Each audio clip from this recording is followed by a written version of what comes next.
Okay, so the next person coming up, she's so cool. Her name is Lauren Bailey, and she is the founder and president of such brands like Factor 8, the Sales Bar, and the Girls Club. But her friends, her teammates, and everybody that knows her, now my New York accent's going to come out a little bit, but they call her LB. So LB, why don't you come on up here? Hi, y'all. Lauren Bailey, like Ralph, but my friends call me LB. And I have been leading and training virtual sales teams since, well, let's be honest, since they called it telemarketing. Anybody else? Who's in the virtual sales, inside sales game versus field sales? Anybody? A few? Don't be shy. Awesome, cool, thank you very much. Today I'm going to share a creative strategy to win this war on talent that we are all facing. I see the head nods. And it's about helping retain your people by getting them successful faster. Now, like I said, I've been training virtual sales skills and working with those teams for 25 plus years. And I have a theory. Virtual sales is hard. It's not just hard. My theory is it's harder than field selling. Now, that might not make me terribly popular in this room, but over the last 2 years, my firm trained a lot of field sellers who were struggling, right? Now that I have to come back in, now that I have to call people, now that I have to sell digitally. We did a survey last year to ask what were the top challenges, and here are the top 4 answers on the board. Prospecting, driving conversations, running the online meeting, and of course that tricky first 30 seconds of the call. Folks, I've got the full results at the Factor 8 table right outside those doors. Great little infographic, interesting stuff. I've got another theory, however. For us sales leaders in the room, the last 2 years, we did some virtual management, didn't we? And that's super difficult as well. Even more, yeah, I don't have data for this last one, just a little feeling. The trophy generation, these folks, they're not easy to lead, are they? Right? These, bless your, I love you, but you're tough, girl, right? These millennials and the Gen Zs, how many of you have to text your kids just to get their damn attention? These folks do not like talking on the phone, and it makes it difficult to help them sell over the phone. Even if you're in field and they're just calling to get the appointment, right? Get your face out of the screen and call somebody, get on the phones. It's difficult with these folks, and they don't have a lot of this when it comes to selling over the phone, do they? They don't have the phone confidence. And baby, sales is a confidence sport, am I right? You can hear a lack of confidence on a sales call in a second, and so can your prospect. But outside of just the call, confidence is what dials the phone again, isn't it? Confidence is what stays late until you hit the number. It overcomes the objection. Confidence is everything in sales. And this is my passion. This is what I do, right? I love building confidence in salespeople, and by the way, in young sales women to help them go for the next level into leadership, to get more women into this room. That's what Girls Club is all about. So this is my sport, building confidence. So how do you do it? Because yes, you can teach it. Go to this guy. Who knows who this is right off the bat? And well, like three dudes. Billy Beane, that's right. Moneyball, Billy Beane led the Oakland A's to a pennant using a very strange, small little strategy. Ladies, I'm gonna help you out. Billy Beane, Moneyball, right? All right, so this movie came out a few years ago, and it talked about how he spent all of his money not on the big name pitcher, not on the pinch hitter, right? Not on the fastest guy. He spent his money on what? Does anybody remember? Yeah, no-name dudes who could get on first base. Why? Because if you can get on first, statistically, you have a much better odds of getting home. All right, if you're not into baseball, this will help. You can't get home if you can't get on first base, all right? So it turns out that's the key to building sales confidence. Helping reps get on first base. Now, what's first base in sales? I think it's the conversation, right? We spend a lot of time training them how to have really great sales conversations, and it is the hardest part, especially in virtual sales, getting somebody on the phone. So these are the skills we train most often. No surprise, they're our most popular online classes because they help reps get on first. So for the next 10 minutes, this says 0, FYI, so I may be here a while. For the next 10 minutes, I'm going to talk you through 3 of these skills and give you my #1 hack for shortening rep ramp time. This is important because if they come in and we can make them successful faster, we get them hooked, right? People come into sales, most of us fell into sales, but if we can start getting some wins and we can start getting some commission checks, we're gonna stay in sales. And that's what I'm all about. We gotta hook them and keep them with us. That's how we win the war on talent. Here we go. First one. Always leave a voicemail. Now you can imagine this is tough to train to a 20-year-old, right? Your kids get mad if you leave them a voicemail. If you want to talk to me, why are you leaving me a voicemail? We've got to reteach them to actually do this. Voicemail is brand new again. It's cool, and it works. We've got to teach them to do it, and then we've got to teach them to do it better. But here's what we show. There are actually 4 reasons to leave that voicemail. Of course, goal 1 is to get a call back. But goal 2 and goal 3 are about branding. And your marketing team will tell you it takes 8 to 18 touches now, right, to get somebody to buy. And these count. If they're not leaving a voicemail, they don't count.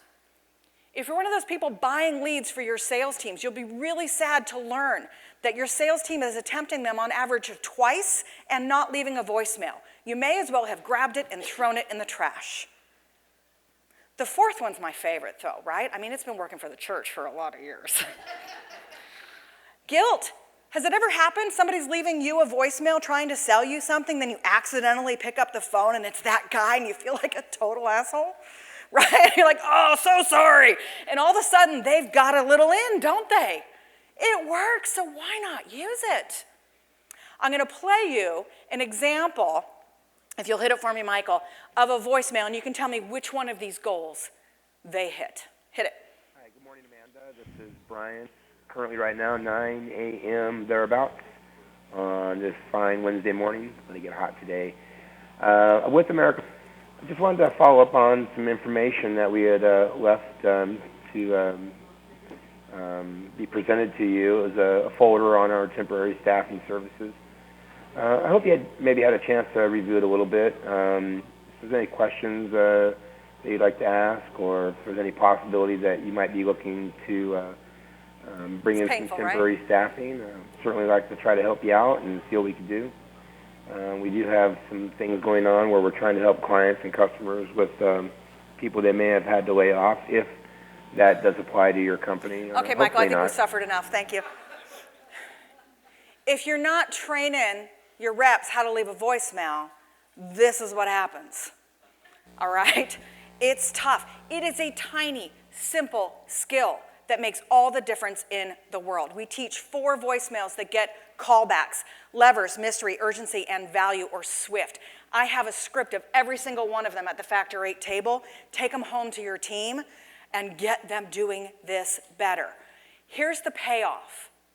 We find that in teaching this skill, and of course, a little practice and coaching, let's be honest, so that they're delivering it with confidence, will increase your number of callbacks every week by about 500%. Now, it's like fish in a barrel, folks. You ask most reps, how many callbacks do you get every week? And they'll be like, 0 to 1.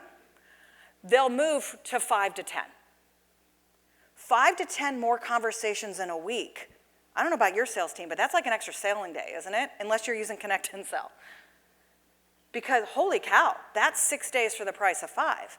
More at-bats, more chances to sell, more chances to win. It makes a difference. Next one. Somebody actually calls you back, or you get a hold of them, right? Oh, I'm sorry, let me give you an example. You can get these at the booth. I'm going to go fast through them. A lever, using any information to show you're not a cold call. My favorite's mystery. How often have you called somebody back, you got no idea why they're calling? It works, man. You write down the number, you call it back. It actually works. So the rest of the scripts are out there too. All right, next skill on first base are call introductions. You try, somebody finally picks up the phone, and this happens. Go ahead and play the example. Bryce?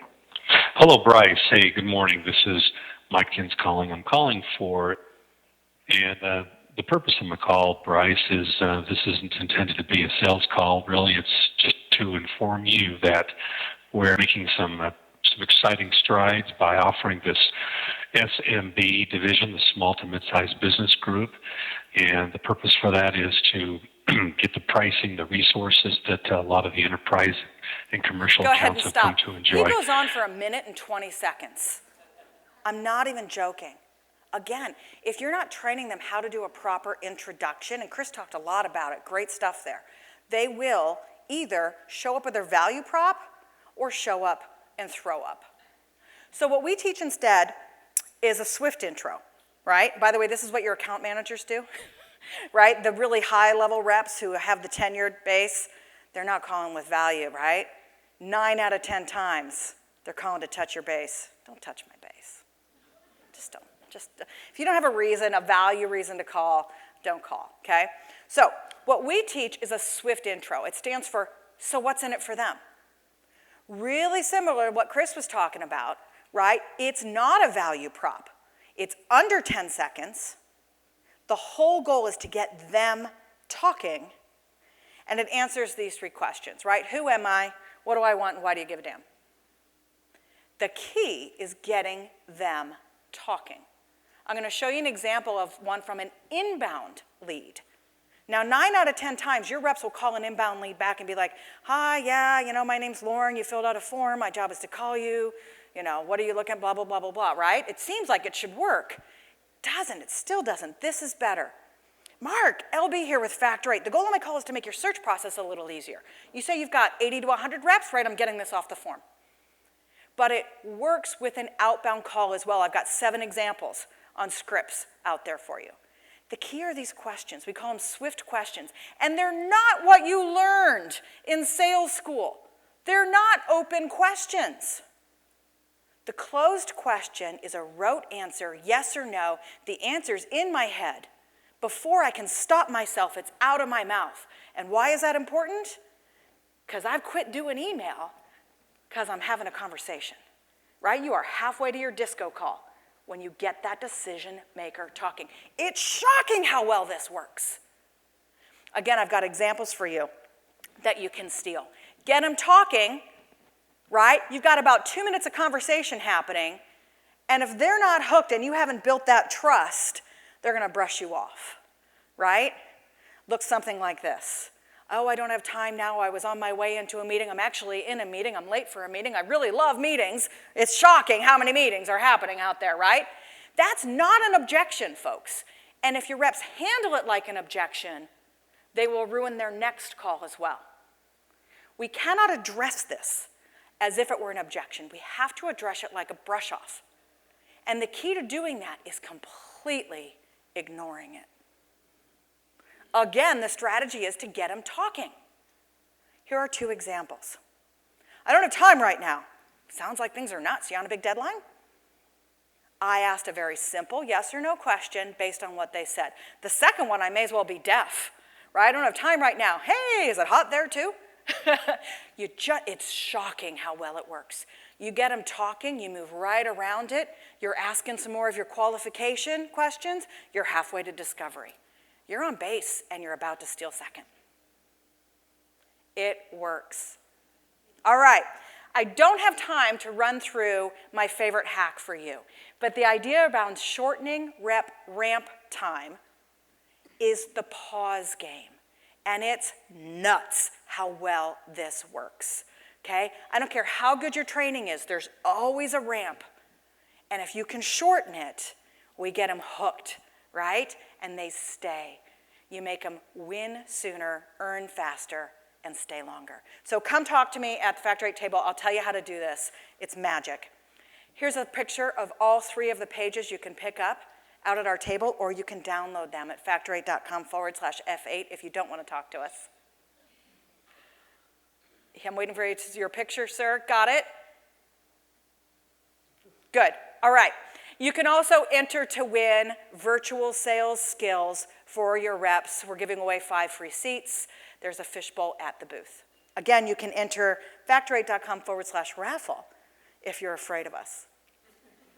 This is my contact information. That's actually my real cell phone. If you've got questions or I can help you help your reps learn to love sales, then please don't hesitate to reach out. Thank you very much.